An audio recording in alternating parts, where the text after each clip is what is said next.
Salam alaikum, alors c'est une nouvelle vidéo d'exercice du module 11 série numéro 2. Alors dans cette vidéo on va continuer la résolution de l'exercice, de répondre aux questions de l'exercice 1.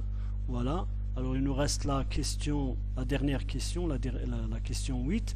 Alors on vous dit donner les modes propres de vibration et leur pulsation correspondante d'une corde de longueur L assujettie bien soumise aux conditions aux limites suivantes. Alors le premier type d'extrémité, c'est l'extrémité gauche de la corde est fixe alors que l'extrémité droite est libre. La deuxième, c'est que la corde a les deux extrémités libres. Voilà. On va passer à la résolution. Voilà. Voilà. Je reprends ici la question. Voilà, on va commencer par le cas où la corde a une extrémité gauche fixe et une extrémité droite libre. Voilà. Alors les conditions limites pour une corde continue aux extrémités fixes à gauche libre sont, alors pour fixe on n'a pas de déplacement, c'est-à-dire x égale à 0, le déplacement quel que soit t égale à 0, alors que pour une corde libre, eh ben, c'est la dérivée de y de x, c'est le déplacement par rapport à x en x égale à 0 qui doit être nul. Alors c'est un cas qu'on a étudié dans le cours, mais juste pour vous rappeler, c'est que la dérivée de y par rapport à x, c'est une grandeur qui est proportionnelle à la force appliquée à la corde en x égale à L. Mais puisque en x égale à L, la force, plutôt la corde est libre, il n'y aura pas de force, c'est que la pente de la corde en x égale à L doit être tout le temps nulle. Voilà. Parce que si on applique une force à une extrémité d'une corde, et ben il y aura une pente dans cette position. Maintenant, pour une corde à une extrémité libre, il n'y aura pas de force, c'est que la pente doit être nulle. Voilà. Alors, remplaçons x par 0 dans la solution. Voilà, dans la solution, cette solution. Voilà, c'est toujours un milieu fermé. C'est pour ça on choisit la solution qui correspond à une onde stationnaire où l'espace et le temps sont séparés. Voilà. L'argument de l'espace et l'argument du temps sont séparés. Alors, si on remplace x par 0, on aura a cosinus phi cosinus t plus psi égale à 0. Voilà. Pour un temps quelconque, on peut trouver une valeur de t telle que, voilà, puisque c'est pour n'importe quelle valeur de t, eh ben, je peux toujours trouver un temps qui n'annule pas le cosinus.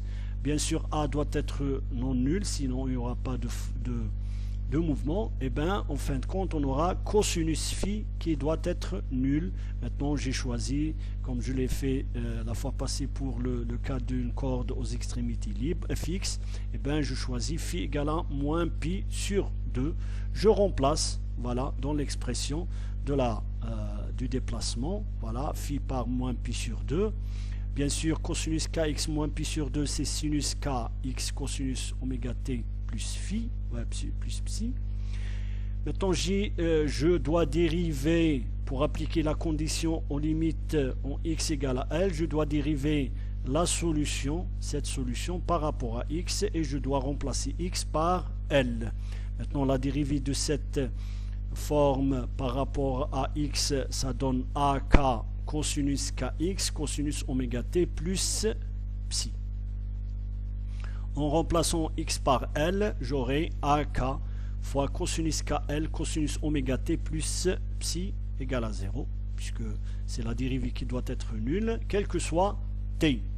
Alors, on peut toujours trouver une valeur de t telle que cosinus oméga t plus psi est non nulle. Bien sûr, A doit être non nul, c'est que cosinus KL doit être nul. Voilà. Alors pour que cosinus KL doit être nul, c'est que le KL doit avoir ces valeurs de n plus 1 pi sur 2 avec n égale à 0 plus ou moins 1 plus ou moins 2 plus ou moins jusqu'à l'infini. C'est-à-dire que ici, on aura aussi des valeurs discrètes de k, c'est-à-dire un nombre infini de solutions, mais dénombrable. Voilà, avec cette expression de k. Alors, puisque k dépend de n, on va le doter d'un indice n. Voilà. Bien sûr, ici, je vais prendre le n de n plus 1 au lieu de n. Voilà. Alors, on aura k de n plus 1 égale à 2n plus 1 pi sur 2l avec n égale à 0, plus ou moins 1, plus ou moins 2, jusqu'à plus ou moins l'infini. Alors, puisque le système est fermé, eh bien, le nombre d'ondes de k prend des valeurs discrètes mais infinies, c'est-à-dire des solutions infinies mais dénombrables. Alors, pour le premier mode, voilà, on va commencer par n égale à 0, voilà. Et bien, n égale à 0, on aura k1, c'est-à-dire le mode 1, k1, égale à pi sur 2l, je remplace n ici par 0, j'aurai pi sur 2l, avec bien sûr la longueur d'onde correspondante à ce k1, égale à 2 pi sur k1, égale à 4l. Alors le déplacement transversal de la corde dans ce mode fondamental, pour une corde continue libre aux extrémités fixes libres, eh bien, le fondamental, y1 égale à A1 sinus K1x cosinus oméga t plus phi1 psi1 égale à A1, je remplace K par 1 par sa valeur, pi sur 2n. Voilà, fois cosinus oméga 1t plus psi1, bien sûr, toutes les particules de la corde aussi à la même pulsation, oméga 1, mais chacune de ces particules a une amplitude qui dépend de sa position sur la corde. Voilà, alors les particules de la corde aussi en phase à la même pulsation. Voilà, oméga 1 égale à v phi fois K1 égale à racine carrée de T0 sur mu fois K1 égale à pi sur 2L. Bien sûr, j'ai 50, T0 égale à 50, mu égale à 0,1, L, 1 mètre, ça donne 2, pi sur 2, et bien ça donne 53,12 radians par seconde, la pulsation avec laquelle toutes les particules vont osciller. Bien sûr, le mode fondamental pour cette corde aux extrémités fixe à gauche et libre à droite, et bien voilà, c'est cette forme là, les amplitudes. Comment j'ai obtenu ça? Et bien c'est juste en traçant cette fonction. Alors on a sinus pi sur 2lx, et bien pour avoir la période, on a déjà trouvé la période, c'est 4L, mais vous pouvez la retrouver ici, en multipliant ici par 2 et divisant par 2, vous aurez 2 pi sur 4L. C'est que cette fonction, sa période est 4L. Mais ici j'ai tracé juste cette partie-là entre x égale à 0 et x égale à L, puisque évidemment la corde s'étend juste entre x égale à L et x égale à plutôt x égale à 0 et x égale à L. Si vous continuez par exemple le tracé de la fonction, la corde ou bien la fonction aura une période de 4L. Et bien sûr, vous voyez ici que les conditions aux limites sont vérifiées, puisque en x égale à L, le déplacement est nul, alors que dans l'extrémité libre, eh ben, c'est la pente de la corde qui est nulle. C'est une extrémité libre. On a une pente nulle et non pas le déplacement. C'est la pente qui est nulle, puisqu'il n'y a pas de force qui s'applique sur ce point-là. C'est pour ça qu'on aura une pente de la corde qui doit être nulle. Voilà. Un maximum, vous avez un maximum en x égale à L, avec bien sûr la pulsation qu'on vient de trouver. C'est le mode fondamental, c'est le premier mode, c'est la première solution. Maintenant on passe à la deuxième solution, c'est-à-dire le deuxième mode de vibration. Et bien on va remplacer ici n par 1, voilà, vous aurez 3 pi sur 2L. Maintenant si vous remplacez n par 1, vous aurez K3. Et bien ici on a K3, c'est-à-dire le K2, il n'y a pas de K2, mais le K3 c'est le deuxième mode après le K1. Voilà, il faut faire attention. Le K3, puisqu'on a écrit K sous cette forme avec cet indice 2n plus 1.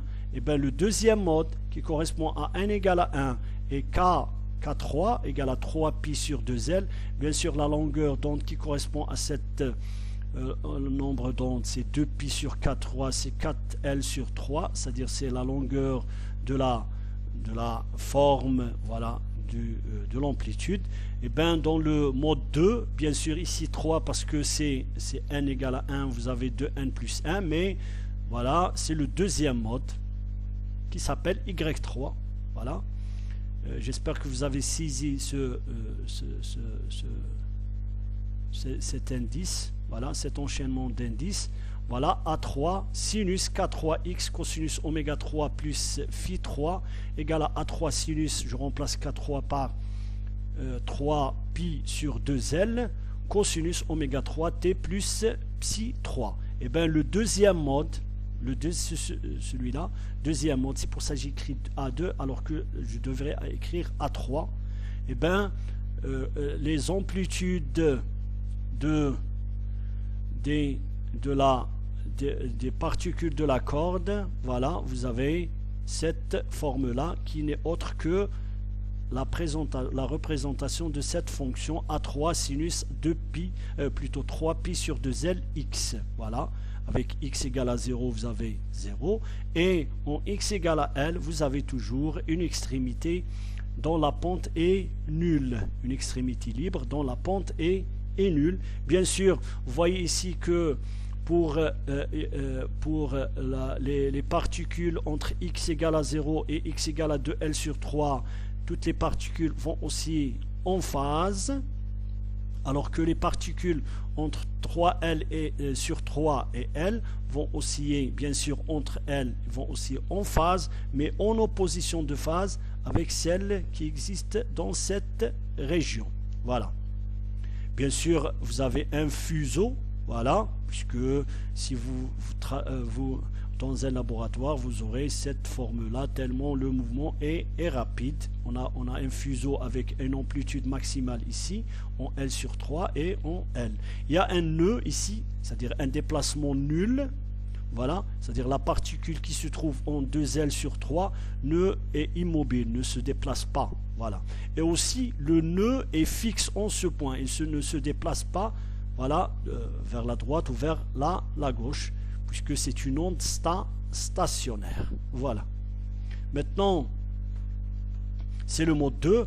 Et bien, oméga 2, vous avez, voilà, c'est ce que je viens d'expliquer ici. Vous avez oméga 3, c'est-à-dire la pulsation du mode 2, voilà, c'est 3 oméga 1. C'est-à-dire, il n'y a pas le 2 oméga 1, il y a le mode 1 qui est le triple de la pulsation fondamentale, c'est 105,37 radians par seconde avec un maximum en L sur 3 et un maximum en L.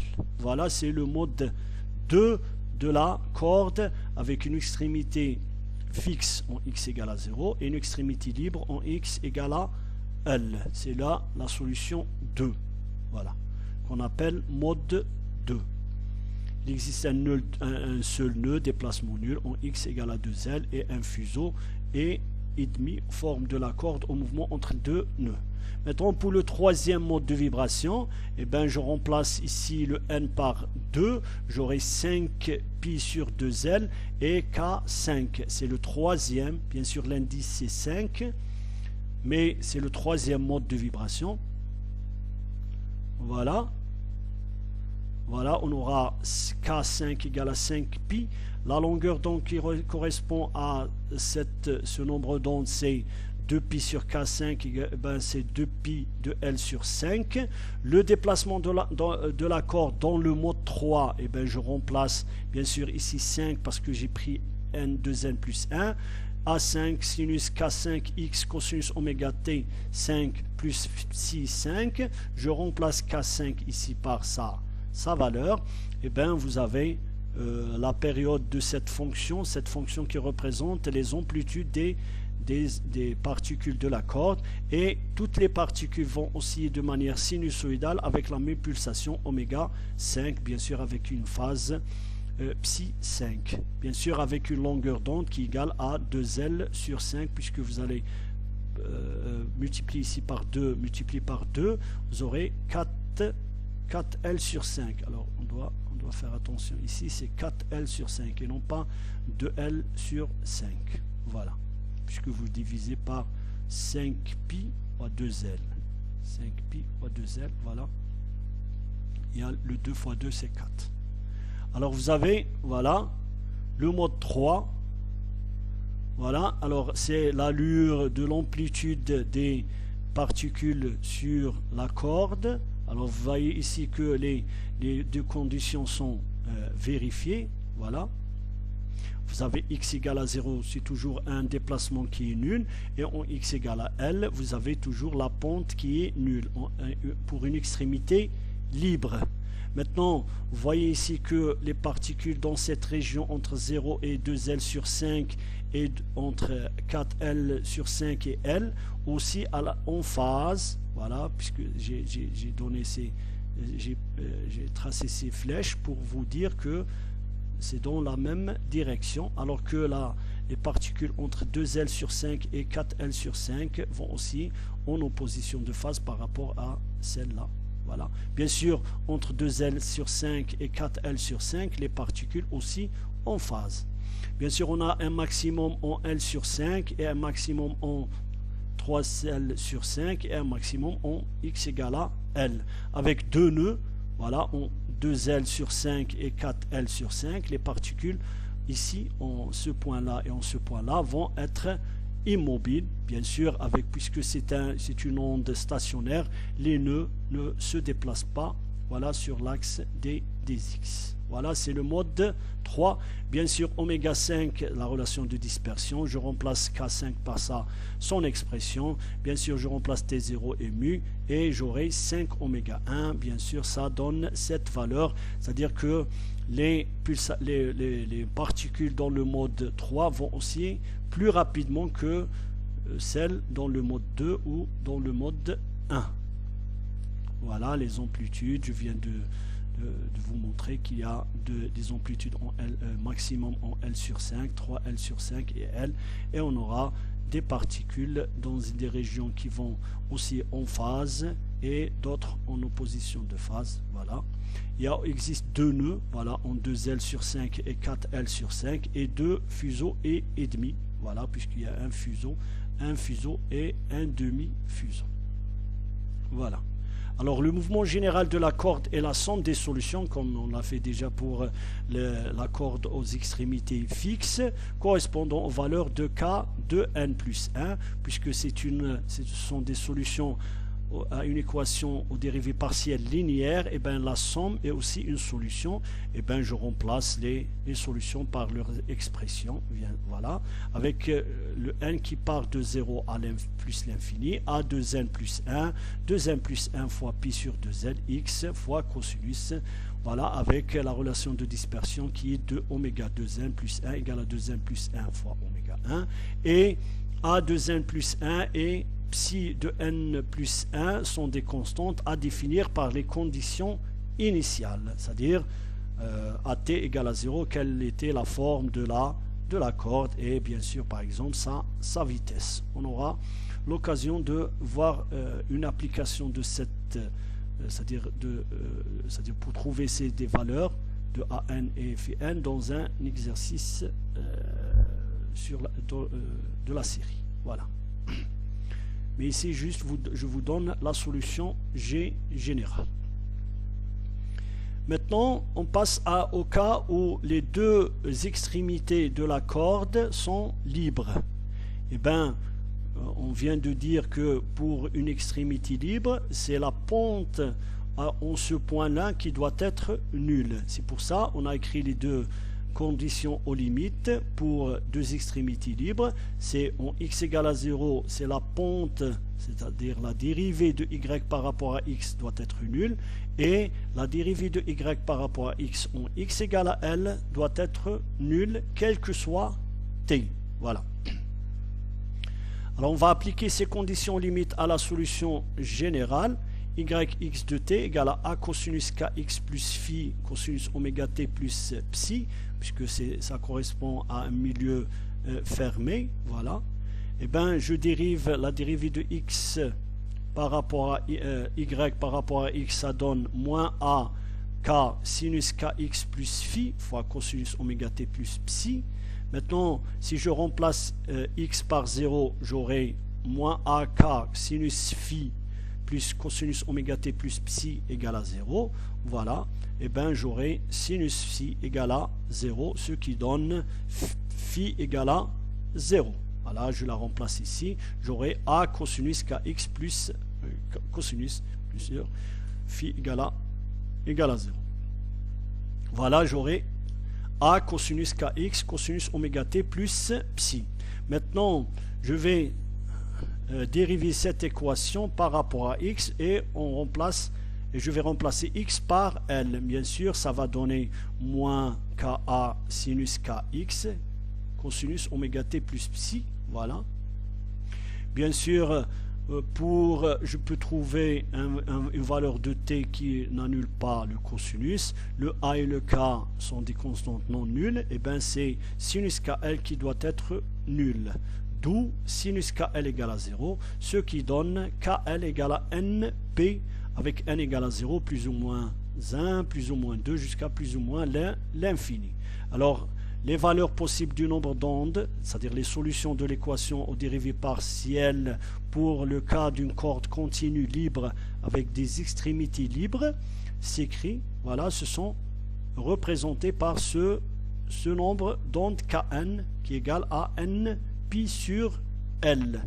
Bien sûr, n égale à 0, c'est l'équilibre. Les valeurs négatives, ça donne la même chose que celles positives. Alors, pour le premier mode, pour une corde aux extrémités libres, eh bien, n1 égale à 1, voilà. Mais il faut faire attention, c'est qu'on a cosinus et non pas sinus. Rappelez-vous, pour le cas où les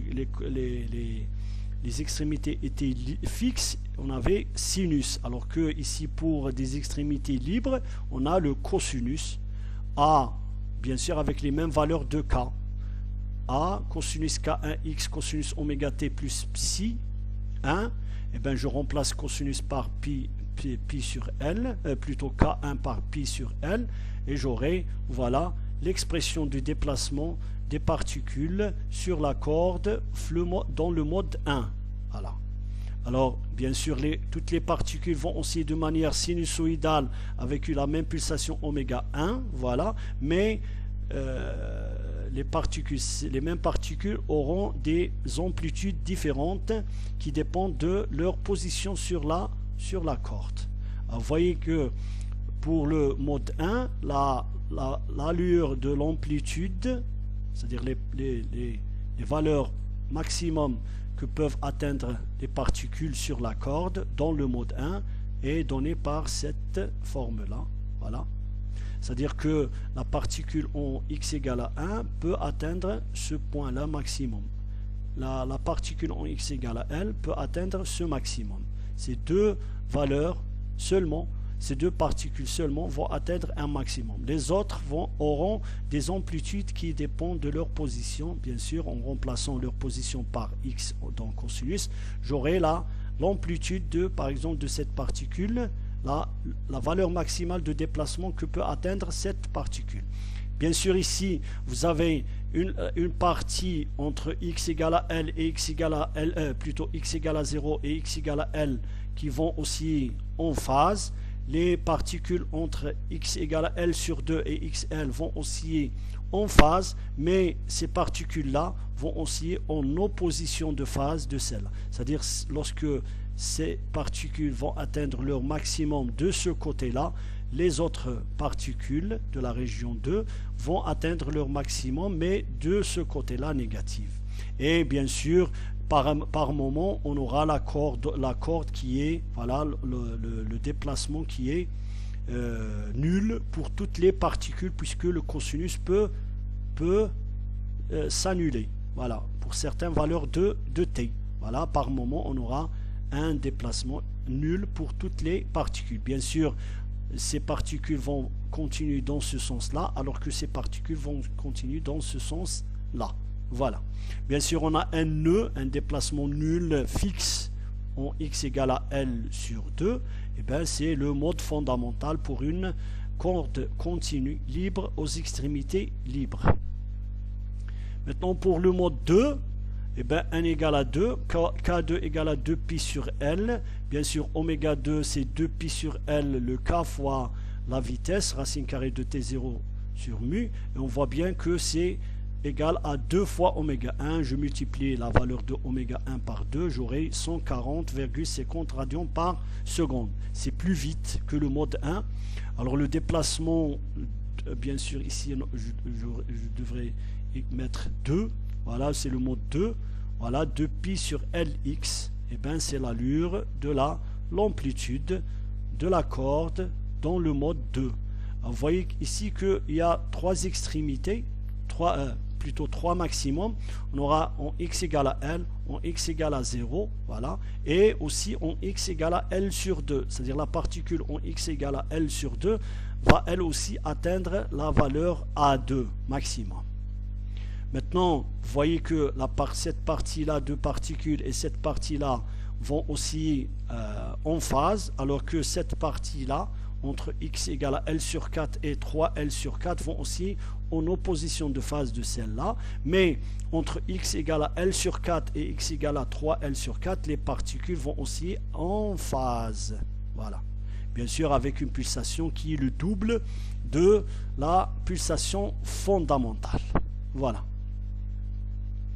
Pour le troisième mode de vibration, bien sûr, K3 égale, c'est-à-dire la troisième solution, on a K3 égale à 3L pi sur L. Vous avez 3 oméga 1, on multiplie par oméga 1, voilà, et on trouve 210,74 radians par seconde. Voilà, j'ai remplacé L par 1 mètre, mu par 0,1 et T0 par 50. J'aurai cette valeur de pulsation. Le déplacement, bien sûr, Y3, c'est la troisième solution, c'est le déplacement des particules de la corde dans le mode 3. Et bien, vous avez cette forme-là. Comment j'ai pu obtenir cette forme? Eh bien, j'ai tracé juste cette fonction A3 cosinus 3pi sur Lx entre 0 et L. Alors, vous voyez ici que la période de cette fonction, c'est, je vais multiplier ici par 2, je multiplie par 2, vous aurez une période de 2L sur 3. Voilà, c'est cette période-là. Voilà, vous avez cette période-là de 2L sur 3. Voilà, vous voyez que ces particules vont aussi en phase. Ces particules-là, entre L sur 6 et L sur 2, avec celles entre 5L sur 6 et x égale à L vont aussi en phase. Voilà, on aura 3 nœuds en x égale à L sur 6, en x égale à L sur 2 et en x égale à 5L sur 6, avec 2 fuseaux, voilà, et demi, voilà, deux fuseaux, voilà, complets, et 2 demi-fuseaux, voilà. Bien sûr, il y a toujours cette condition aux limites qui est vérifiée, voilà, c'est que en x égale à 0, la pente de la corde, elle est nulle, et en x égale à L, pour l'autre extrémité libre, et bien la pente, elle est aussi nulle, voilà, sont vérifiés, et on a les 3 modes de vibration de cette corde continue libre aux extrémités libres. Alors vous pouvez continuer ainsi jusqu'à atteindre par exemple le 10e, le 20e, mais vous avez déjà une idée sur les allures des 3 premiers modes de vibration pour ce cas-là.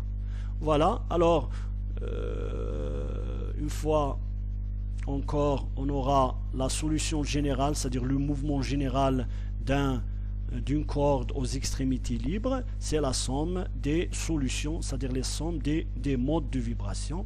Voilà, et je remplace, voilà, avec bien sûr ici cosinus au lieu de sinus, à n pi sur Lx, cosinus oméga t plus phi n. alors avec phi n égale à oméga n1, et an et psi n sont des constantes à définir par les conditions I initiales, puisque oméga n et le kn sont connus. Il nous reste à définir les an et les psi n. Alors, remarque importante, il est utile de noter que les fonctions d'espace correspondant au mode de vibration d'une corde dont les extrémités sont libres, voilà, sont orthogonales les unes aux autres. Alors, je vous ai montré la fois passée comment vérifier que ces fonctions d'espace sont orthogonales. Vous faites l'intégrale entre 0 et n, entre deux fonctions n et m, et vous allez voir que ça donne un 0 pour le cas où n est différent de m. Voilà, égal à L si n égale à m. Voilà, alors ainsi on termine la résolution des questions de l'exercice 1 de la série numéro 2 du module onde. Merci.